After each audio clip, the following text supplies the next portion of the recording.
Everyone is asking the same question right now. Who is going to win this war? But that question is not just wrong. It is the reason most people are completely misunderstanding what is actually happening. Because this is not a normal war, and the United States is not operating in a normal situation. What you are witnessing is something far more dangerous. A slow and invisible pressure building inside a system that was never designed to handle this kind of conflict. And here is the uncomfortable truth. Even if America wins on the battlefield, it may still walk away weaker than before. Not because it lacks power, but because every step forward comes with a cost that is already being paid somewhere else inside the economy, inside politics, and inside the daily lives of ordinary people. Think about it for a moment. As this conflict escalates, billions of dollars are being spent. Supply chains are tightening. Energy prices are becoming unstable. And the cost of living continues to rise. That is not a coincidence. That is the system reacting. And the more this war continues, the more pressure it creates across multiple layers at the same time. This is what makes the situation so dangerous. Because in modern conflicts, victory is no longer about defeating your opponent.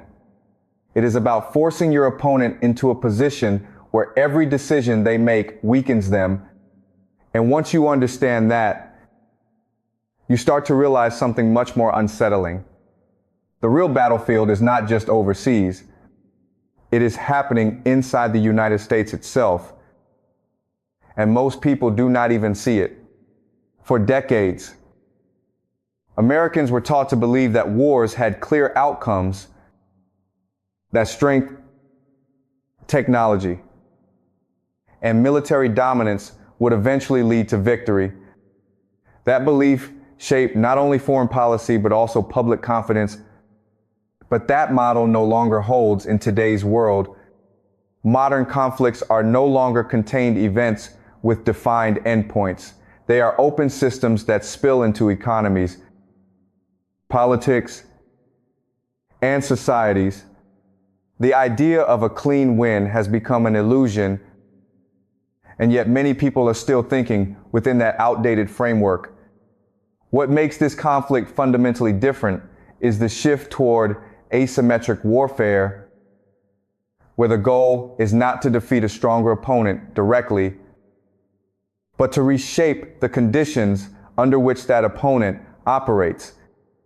Instead of targeting military strength, the strategy targets cost, time, and uncertainty.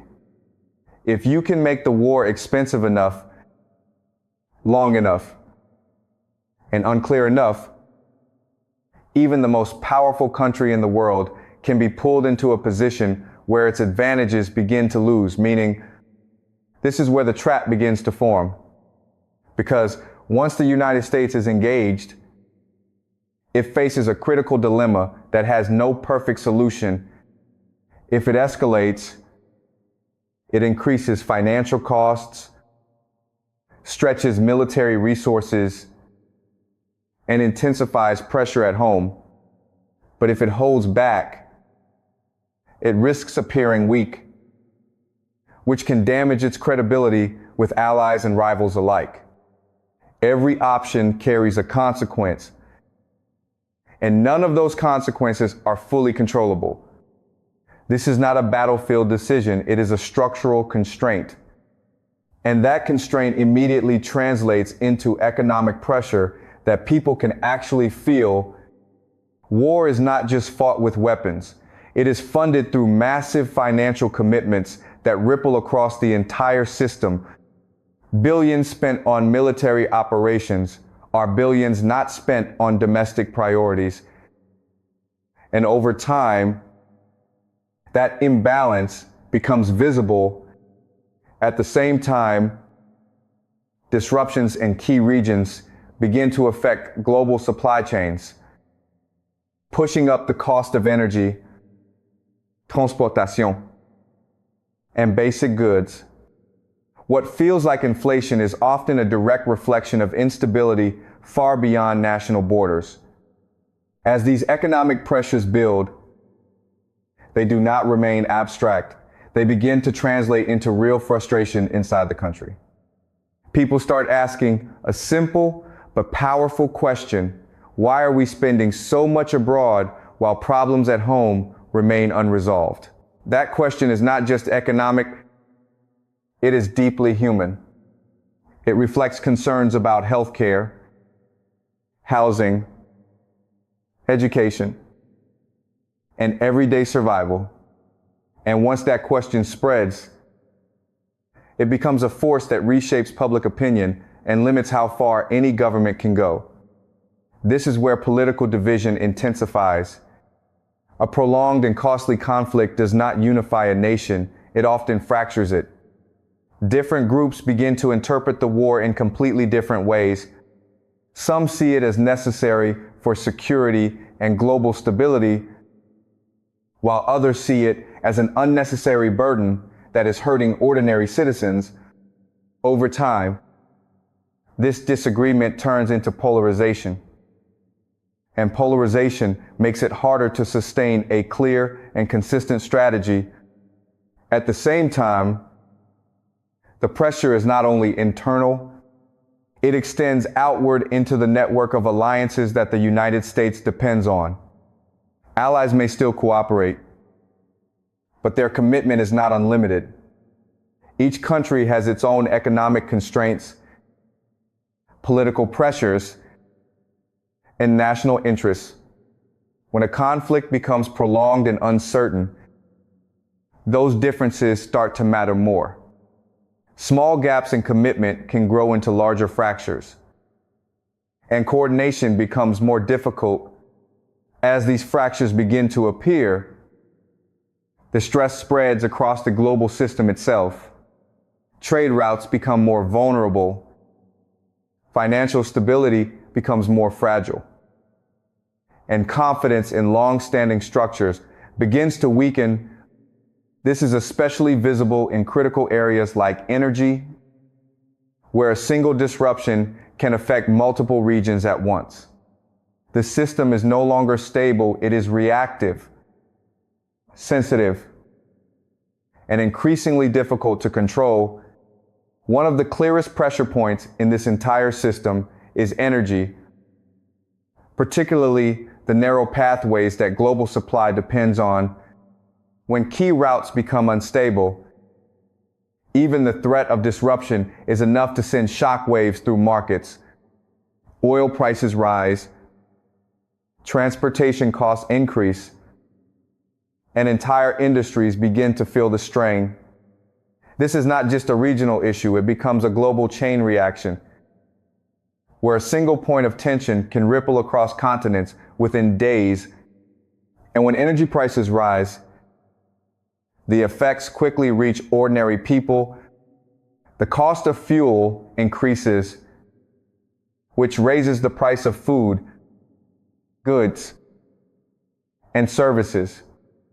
What people experience as inflation is often the direct result of instability in distant regions, but for most families, the cause does not matter as much as the impact. Living becomes more expensive. Financial pressure increases, and economic anxiety begins to shape how people think about the future. Over time, this constant pressure creates something less visible but equally powerful: psychological fatigue. People grow tired of uncertainty, tired of rising costs, and tired of conflicts that seem endless and unresolved. This fatigue does not explode all at once. It builds gradually, influencing attitudes, reducing trust, and weakening the sense of shared purpose that is necessary for any system to function effectively. As that fatigue spreads, the narrative itself begins to fracture. There is no longer a single unified story that people believe in. Instead, multiple competing interpretations emerge, each pulling in a different direction. Some see the conflict as justified, others see it as a mistake, and others see it as a distraction from deeper internal problems. When a society loses a shared narrative, coordination breaks down. And without coordination, even strong systems begin to lose efficiency.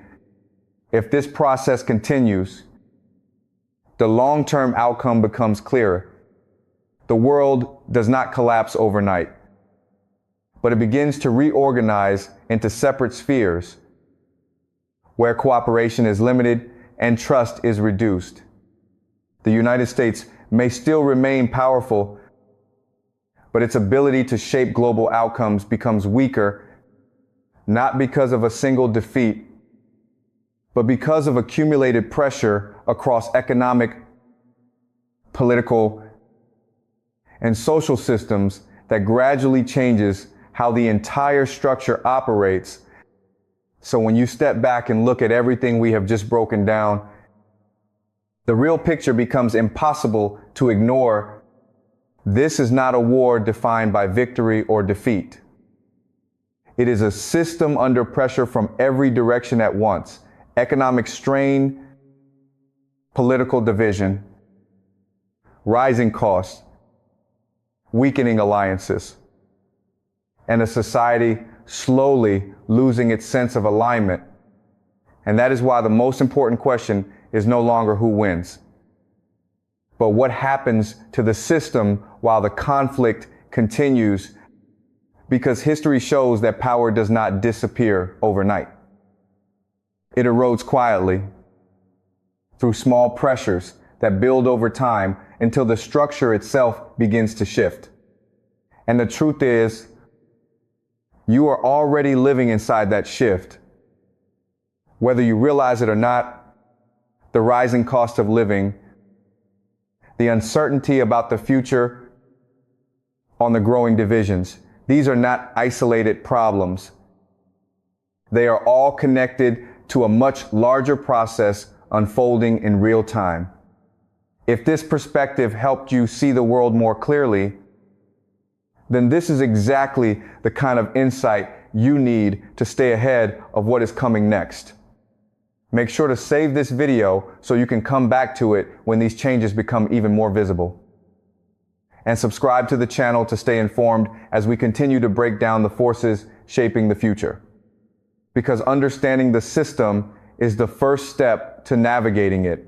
And even in times of uncertainty, awareness gives you an advantage.